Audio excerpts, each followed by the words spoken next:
Bonjour à tous. Alors, je suis Leïla. Je travaille à Each One à la coordination des équipes programmes.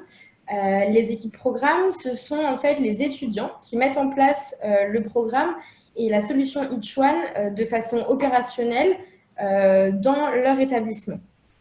Rapidement, je vais faire une petite présentation de Each One. Donc, c'est un mouvement qui implique toutes les différentes parties de la société autour des personnes réfugiées. C'est une solution en fait qui permet à chacun de trouver et d'occuper la place qu'il souhaite occuper dans la société française. Et donc, d'une part, il y a les personnes réfugiées qui sont accompagnées et qui bénéficient pendant 3 mois de cours de français qui suivent un parcours professionnalisant et qui sont accompagnés de façon individuelle par 3 bénévoles, un coach, un mentor et un buddy. Et on y reviendra un peu plus plus tard. Et d'autre part, la solution Each One permet aussi à chacun de s'engager et voilà, aux différentes parties prenantes de la société de s'engager. Et en premier lieu, elle permet aux étudiants de s'engager. Et c'est pour ça que voilà, on est avec Manon et Kian qui vont du coup nous parler, elles, de leur engagement en tant qu'étudiante au sein d'Each One. Alors peut-être que vous pouvez vous présenter rapidement, Manon. Bonjour, je suis étudiante à Sciences Po Bordeaux en 4e année, en M1 du coup. Et ce semestre, j'étais coach au sein du programme de Sciences Po Bordeaux. Ok, Kian. Bonjour à tous, donc, je m'appelle Kian, je suis en 2e année à Sciences Po Aix et cette année j'ai été co-directrice du programme Each One. Super.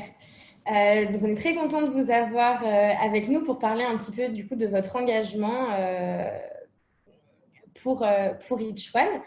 Donc, alors j'ai quelques petites questions à vous poser pour qu'on déroule un petit peu comment se passe voilà, votre engagement étudiant. Peut-être que vous pouvez nous parler, comme vous avez 2 rôles bien distincts au sein de l'accompagnement, un petit peu des différentes façons de s'engager pour Each One. Alors, en tant que bénévole qui accompagne les personnes réfugiées, il y a 3 rôles différents. Donc, le mentor qui va être un professionnel inséré dans le monde pro et qui va aider le participant à définir son projet professionnel. Il y a le coach, c'est le rôle que j'occupais. Là, ça va être quelqu'un qui va accompagner la personne réfugiée dans ses démarches administratives, à travailler en équipe avec le quatuor, donc avec le buddy, le mentor et le participant. Le rôle de coach permet aussi de faire des sorties, par exemple extérieures, des déjeuners, des cafés avec la personne réfugiée. Et enfin, le buddy, qui est le 4e membre pardon, du quatuor, lui, il est plus là pour partager des choses avec le participant, l'aider à pratiquer le français, l'aider dans ses blocages au quotidien. Et donc, la fonction de coach m'a permis de faire un réel accompagnement de proximité et de créer un lien avec le participant.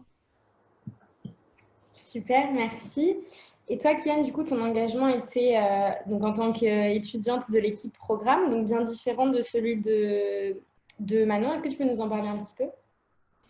Oui, alors en fait, dans un premier temps, j'ai une expérience de buddy quand j'étais en première année et ça m'a beaucoup plu. Du coup, pour moi, c'était un peu la suite logique de continuer à m'investir au sein de ce projet et c'est comme ça que j'ai intégré l'équipe programme. Donc, au sein de cette équipe programme, il y a plusieurs rôles pour assurer le bon fonctionnement du programme. Et avec une autre étudiante en 2e année, on a décidé de se partager la fonction de directrice de programme. Donc, on était 2 co-directrices parce que c'est un programme qui était jeune à Sciences Po Aix. Donc, on se sentait plus à l'aise de démarrer le programme toutes les 2. Du coup, on a assuré plusieurs missions. Globalement, c'était de la gestion de projet. Mais du coup, on a dû coordonner l'équipe, mettre en place les cours, organiser l'emploi du temps, des événements, voilà, entre autres. Et donc cette année, on a organisé 2 programmes. Donc le premier s'est déroulé de novembre à février et le second de février à mai, donc pendant le confinement. Et ça nous a permis, enfin, on a appris beaucoup, beaucoup de choses, notamment gérer une équipe, prendre la parole en public, gérer la trésorerie, organiser des événements, gérer les imprévus, enfin beaucoup de choses. Donc pour moi, c'est vrai, ça a été vraiment un programme très professionnalisant pour les équipes programmes parce que j'ai acquis de vraies compétences grâce à mon expérience de co-directrice. Super, merci beaucoup. Peut-être qu'on peut parler un peu de ce qui vous a poussé, vous, vraiment, à l'origine, à vous engager. À quel moment vous vous êtes dit, OK, j'ai envie de m'investir vraiment dans ce projet-là. Et voilà, en tant qu'étudiante, qu'est-ce qui vous intéresse et quelles sont les missions ou les causes qui vous animent un peu? Kian, peut-être? Ton micro. Pardon. Alors déjà, avec l'arrivée dans le supérieur, on a plus de temps pour s'investir au sein d'une association. Et c'est vrai que dans les IEP, il y a un fort esprit associatif, donc ça a beaucoup facilité. Personnellement, je voulais donner de mon temps dans une association où les valeurs me correspondaient, où je sentais que je faisais partie d'un projet et que j'avais un impact. Et Each One est en total accord avec ça. C'est un projet qui est très humain, qui a du sens et qui permet aussi aux étudiants de développer des compétences. Ce qui m'a aussi attirée dans ce programme, c'est les rencontres parce que on rencontre des personnes réfugiées et à la fois, enfin, c'est ce que j'ai ressenti en tant que buddy, mais également en tant que co-directrice, c'est qu'on retire beaucoup de cette expérience grâce au partage. Et on ressent une vraie responsabilité dans l'accompagnement des personnes réfugiées. On veut faire de notre mieux, être aux petits soins parce qu'on souhaite qu'ils se sentent le mieux possible dans le programme. Parce que si on avait été à leur place, on aurait aimé être accueillis chaleureusement et sentir qu'on pouvait trouver notre place dans un nouveau pays. Ouais, et Manon, est-ce que c'est un peu les mêmes raisons qui t'ont poussé toi aussi à t'engager ou est-ce que c'est complètement différent peut-être? Alors, je rejoins totalement Kian sur les valeurs de l'association, sur la tradition associative de nos écoles qui a forcément joué.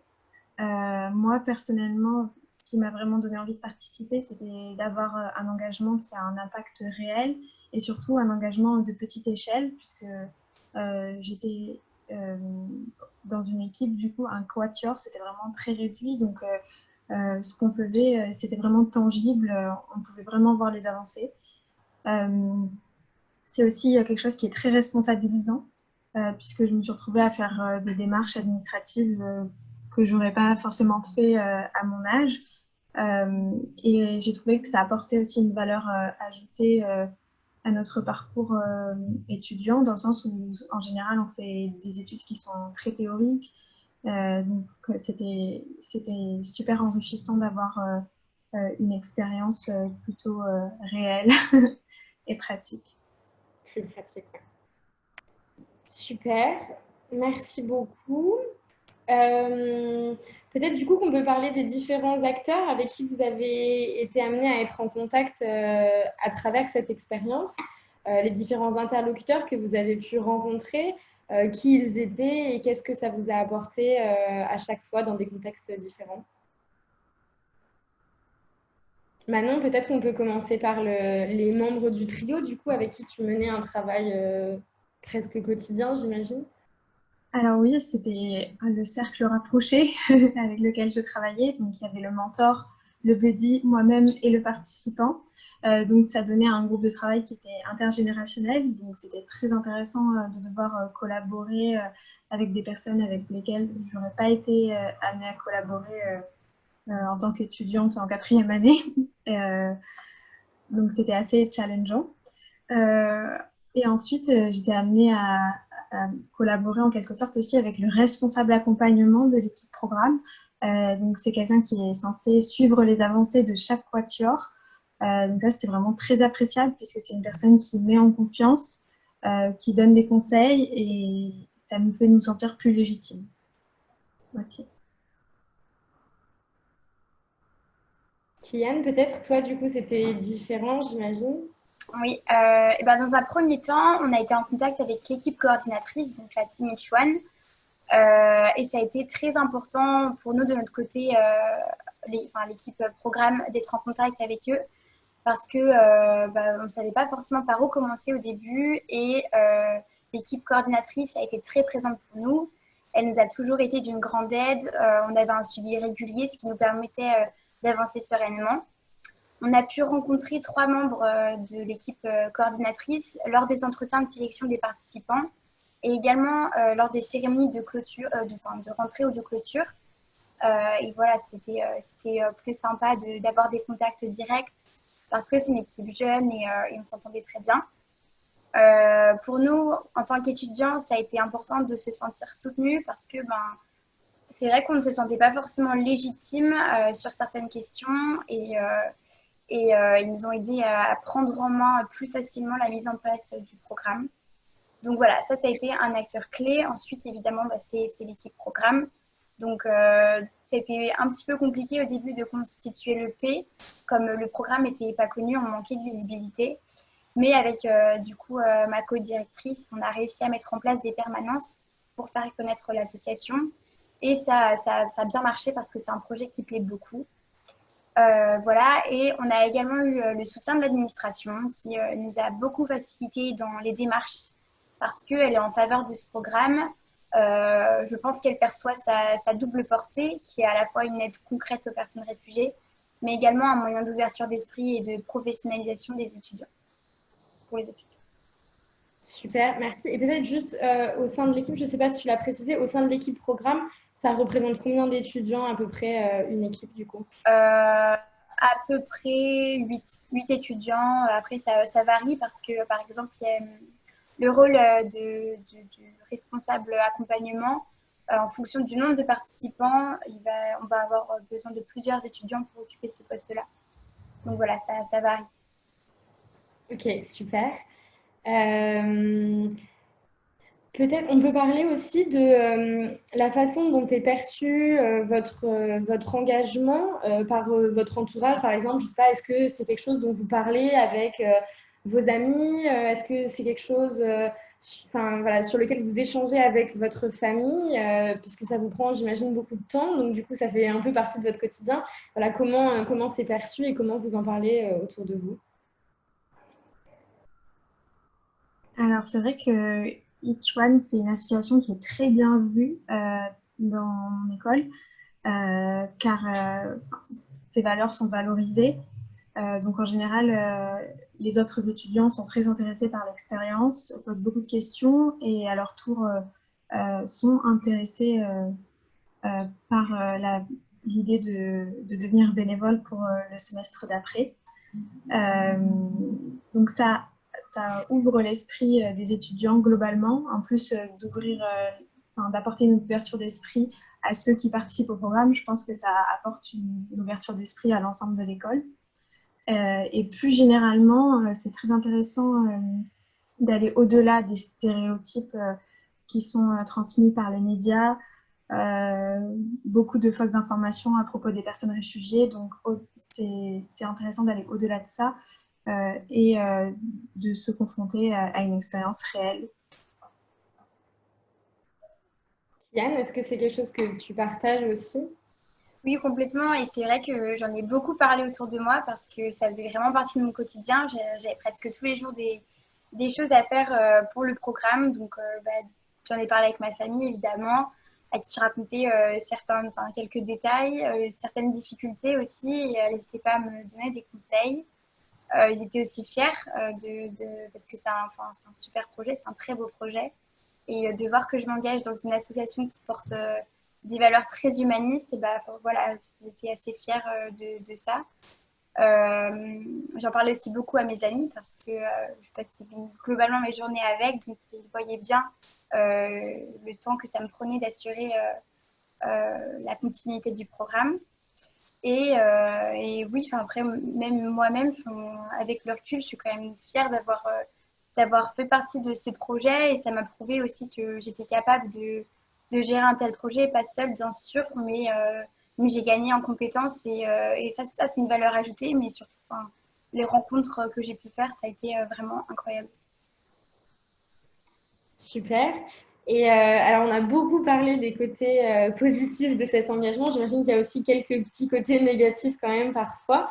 Est-ce qu'il y a des difficultés particulièrement marquantes auxquelles vous avez dû faire face? Comment vous les avez surmontées? Voilà, en tant qu'étudiant, qu'est-ce qui fait peur un peu dans l'engagement aussi, mais qui au final finit par se résoudre, je pense?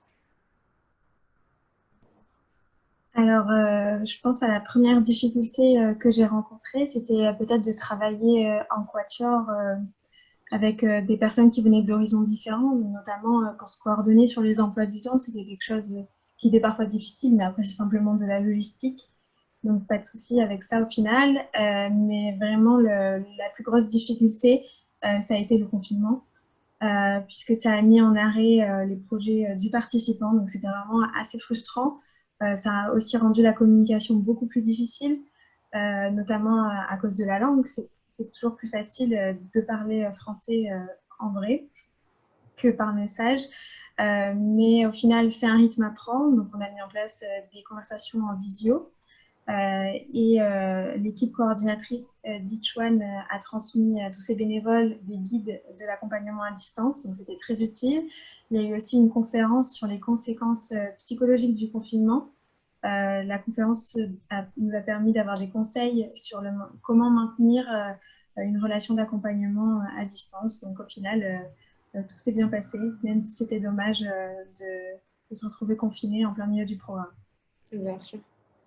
Kian, est-ce que j'imagine que le confinement a aussi été un des points un peu bloquants sur ce programme? Oui, complètement. Je rejoins Manon là-dessus, surtout que nous, à Aix, on n'a pas eu le temps de faire se rencontrer le participant avec son buddy, son coach et son mentor, parce que le confinement a eu lieu avant la soirée qui était dédiée à cette rencontre. Donc, ça a été assez difficile de créer du lien entre eux à distance. Mais les responsables d'accompagnement se sont chargés de les mettre en contact et ils leur ont proposé des activités, enfin des petites activités justement pour un peu faire du lien. Mais c'est vrai que ça a été assez compliqué. Et un autre point qui a été difficile pour nous et qui n'est pas forcément lié avec le confinement, mais ça a été la recherche de mentors. Parce que mobiliser des étudiants pour nous, c'est plus facile parce qu'on les côtoie tous les jours, mais c'est plus compliqué d'engager des adultes de la vie active, malgré nos démarches, parce qu'on a fait marcher le réseau des anciens, des alumni.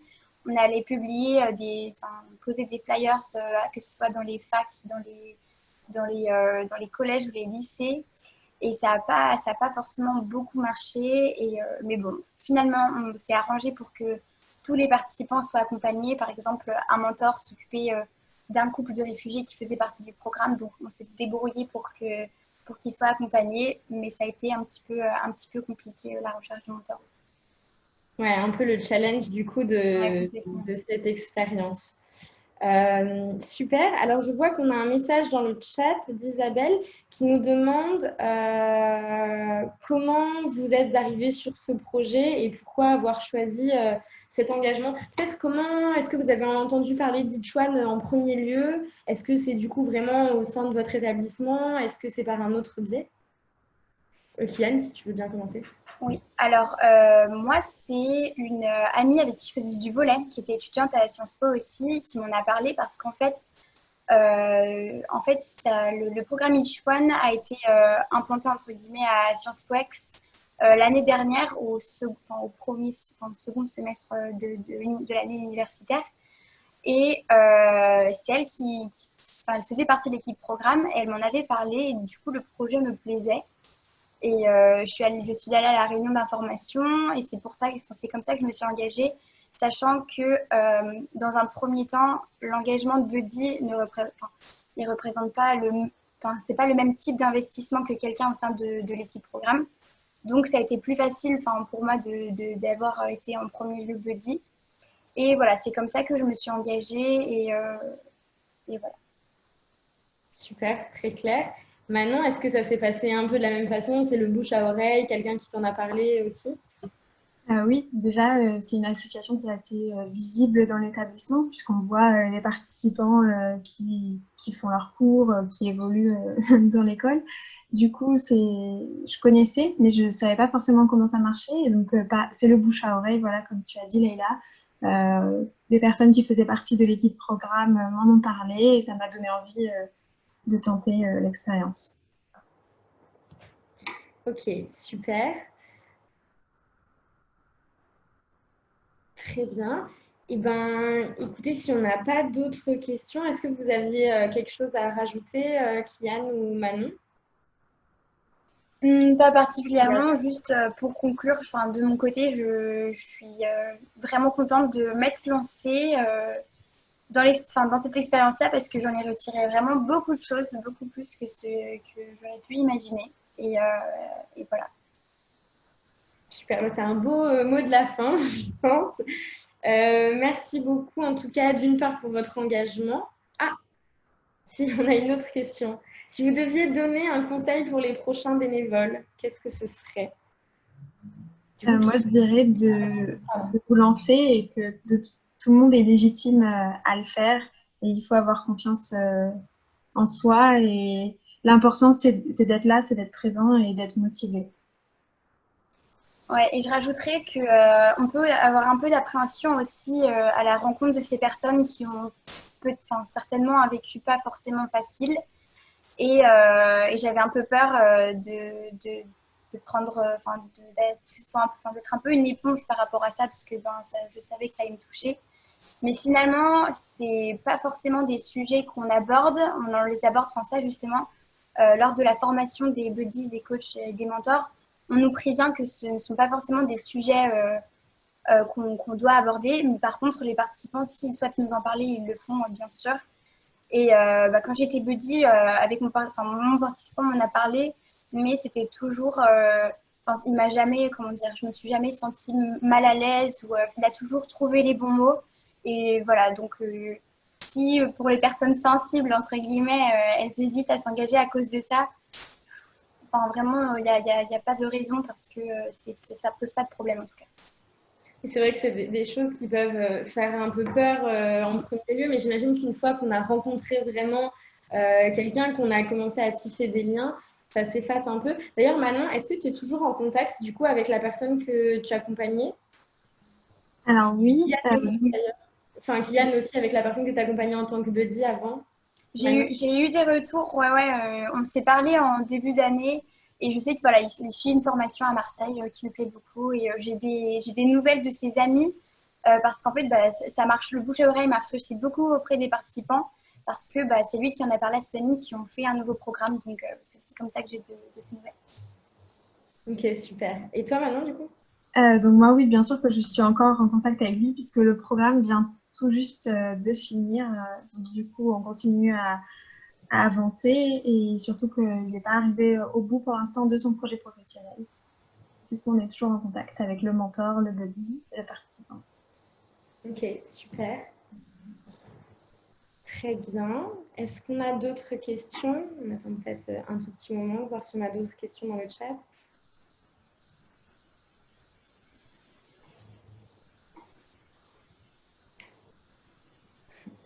Pas vraiment, je crois, si ce n'est des félicitations pour votre engagement. Et c'est vrai, voilà, merci beaucoup et bravo pour votre engagement. Merci beaucoup d'avoir accepté de parler un peu justement de la façon dont vous, en tant qu'étudiante, vous avez décidé de vous engager et du projet que vous avez porté.